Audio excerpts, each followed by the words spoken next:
Hello everyone, ఈరోజు మనం chilli chicken ఎలా తయారు చేసుకుందామో చూద్దాం. దానికోసం కావాల్సిన పదార్థాలు నేను ఇక్కడ 350 గ్రామ్స్ బోన్లెస్ చికెన్, ఒకటి సన్నగా తరిగిన క్యాప్సికమ్, ఒకటి సన్నగా తరిగిన ఆనియన్, 4 పచ్చిమిరపకాయలను ఇలా కట్ చేసుకోండి. ఇప్పుడు 5 ఎండుమిరపకాయలను వేడి నీళ్ళలో 15 నిమిషాల పాటు నానబెట్టుకొని పేస్ట్ చేసుకోవాలి. ఒక ఎగ్, కొద్దిగా ketchup, hot garlic sauce, green chilli సాస్ని తీసుకోండి.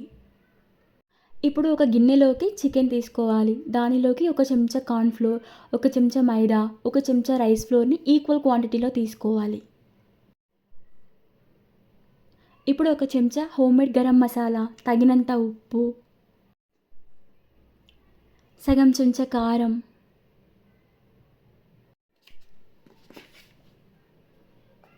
ఒక ఎగ్ని వేసుకోవాలి.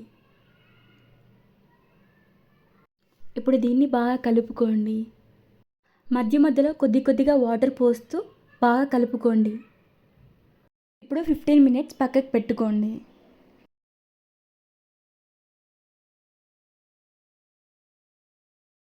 ఇప్పుడు ఒక కడాయిని తీసుకొని ఆయిల్ వేసుకోవాలి. ఆయిల్ వేడి అవ్వగానే చికెన్ని వేసుకోండి.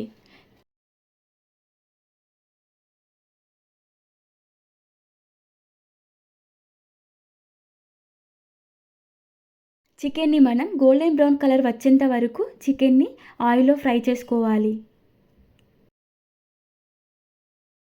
ఇలా గోల్డెన్ బ్రౌన్ కలర్ రాగానే ఒక ప్లేట్లోకి తీసుకోండి.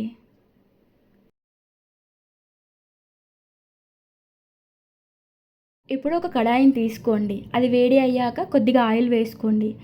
దీనిలోకి ఇప్పుడు ఆనియన్స్, క్యాప్సికమ్ వేసుకోండి. దీన్ని బాగా కలుపుకోండి.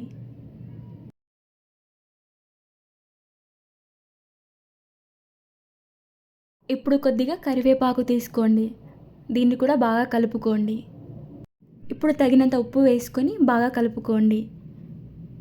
ఇప్పుడు దీనిలోకి ఎండుమిర్చి పేస్ట్ని మనం చేసి పెట్టుకున్నాం కదా, దాన్ని వేసుకొని బాగా కలుపుకోండి.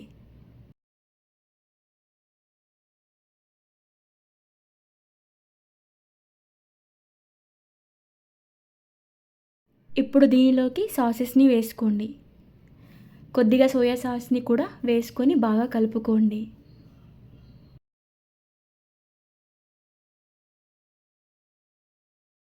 ఇప్పుడు ఒక చెంచా కార్న్ఫ్లోర్ని కొద్దిగా వాటర్లో కలుపుకొని దీనిలో వేసుకొని బాగా కలుపుకోండి.